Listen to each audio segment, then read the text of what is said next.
Corporates Kill, Corporates Racking Up Vet Visit Costs by Adia Gephardt. The main point I'd like to make is that corporations are buying vet clinics left and right, and they're also racking up the prices for the services. So they buy up small, independent-owned vet clinics that are owned by veterinarians and practice managers, and then they turn them into big businesses, large hospitals, but that also comes at the cost of raising the prices for the veterinary services. So let's give a hypothetical here. Imagine that you have $100 and your pet needs a life-saving surgery that costs $1,000. This is more likely to happen at a corporate clinic because of the raise in prices, and also it's more common because corporations are taking over more and more vet clinics. So it's kind of rare to be able to find an independently owned vet clinic now. Corporate consolidation. There are two types of corporate consolidators. One of them is a conglomerate, which is a parent company that owns a business in a different industry. And a parent company is a large business that owns smaller businesses. And then the second is private equity. Private equity is corporations that use their own funds and borrowed money to expand businesses and increase the company's value. However, this also increases the prices, and this is all under the guise of taking it off your hands, because they're basically taking control over management of the hospital, and they are raising the prices of the services, and no one can do anything about it. Conglomerates. The main conglomerate of veterinary hospitals is Mars Candy Bars. They own like Skittles and Snickers and things like that, but they also own over 3,000 veterinary clinics. So a candy bar company, which has nothing to do with pets or animals, owns over 3,000 veterinary clinics, and they are the ones that are in control of your pet's care. And they also own Royal Canin and Pedigree Pet Foods as well. The main vet clinics that they own are VCA, Blue Pearl, and Banfield Pet Hospitals. So private equity, their common strategies for, increasing businesses are increasing the prices, obviously, cutting costs of medication and equipment, and expanding the building to new chain clinics. And this does make low-income clients suffer because of that increase of prices for the services. So here are the possible benefits of a corporate-owned practice. Better technology, employee benefits, and easier management. So because corporations have so much money, and sometimes they are kind of in partnership with the manufacturers of medications and medical equipment, they can get those things at a lower cost. And because they are, the money people, they can also control employee benefits. But this also raises the cost of the services in order to gain business profits. And, this causes the low-income clients who already can't afford a vet visit to suffer.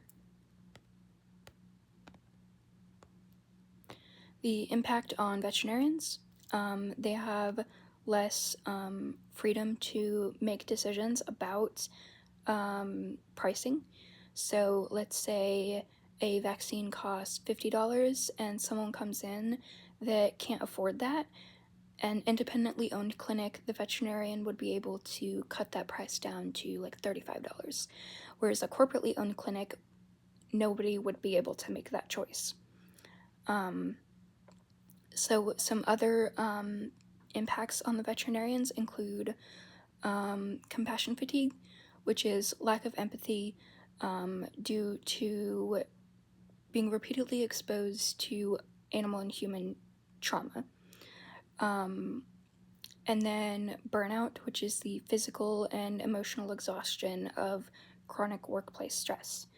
So, a vet might go a little hard on restraining an animal because of compassion fatigue, because they just witnessed so many traumatic suffering of pets that they maybe kind of lack a little bit of the cognizant empathy.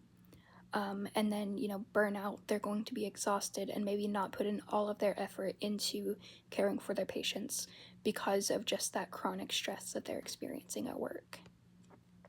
And obviously the impact on pet owners. So CARE gives us statistics on their website, which states 16% of pet owners lost a pet because care was unaffordable. 30% delayed vet visits because of fear of pricing, and 29% could not afford emergency treatment. Some more statistics. Thrive Pet Healthcare, which owns 380 vet clinics. Their private equity firm is TSG Consumer Partners. NVA owns over 1,400 vet clinics, and their private equity firm is JAB Holding Company. And there's a planned merge between Mission Veterinary Partners and Southern Veterinary Partners, and they own over 730 vet practices, and they are owned by Shore Capital Partners. And this is coming from Washington State Standard American Veterinary Medical Association Pet Care. So my story. I grew up in a small town in Missouri. I volunteered for 1 out of 2 vets in the whole town. And because I volunteered, I was able to get the pets that we had care. So we had a small pug chihuahua mix, and my sister had a small dog as well. We were able to get the pug chihuahua mix some medication for a limp that she had, and we were able to get my sister's dog spayed. The pug chihuahua mix, her name is Brandy, and we got her whenever I was in 7th grade, and she is still going strong. Had the vet not been able to, see her and evaluate her health, she may not be here. And, that could happen with a corporate practice because of just, we would be burdened by the high prices and we wouldn't be able to give her care.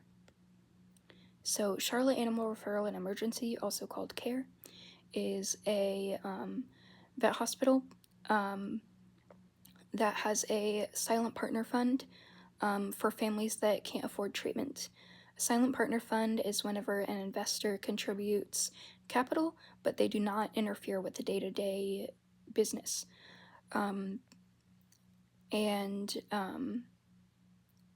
So it breaks down the pricing donations.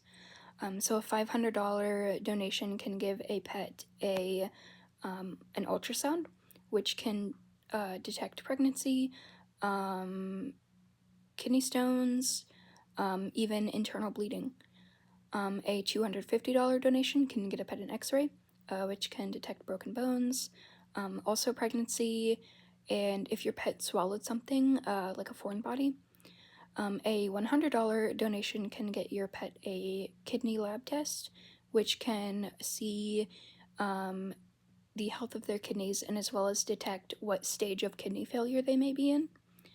And a $100 donation can provide a pet with that kidney lab test. And then a $50 donation can provide a complete blood test. So that can detect so many kinds of diseases and conditions. And then a $25 donation can give a pet IV fluids for dehydration. IV fluids are going to absorb the quickest, and so those are going to help pets that are like in an emergency dehydration status. So my solutions include expanding charitable funds, and encouraging payment plans, encouraging, the corporate vets to allow, the corporations to allow vets to accept payment plans, increasing access to affordable care. And these include like CARE's Silent Partner Fund that we talked about, other like patient funds, and the Humane Society, which offers low-cost services like low-cost spay and neuter, low-cost vaccines, and Best Friends Animal Hospital also offers lots of treatments and things for pets at a lower cost. So in conclusion, corporate investment has its benefits, but they also raise the prices and take control away from practice managers and veterinarians in making decisions about those prices for clients that can't afford care. And every pet deserves a fair chance at treatment. Cut the cost, save the lost.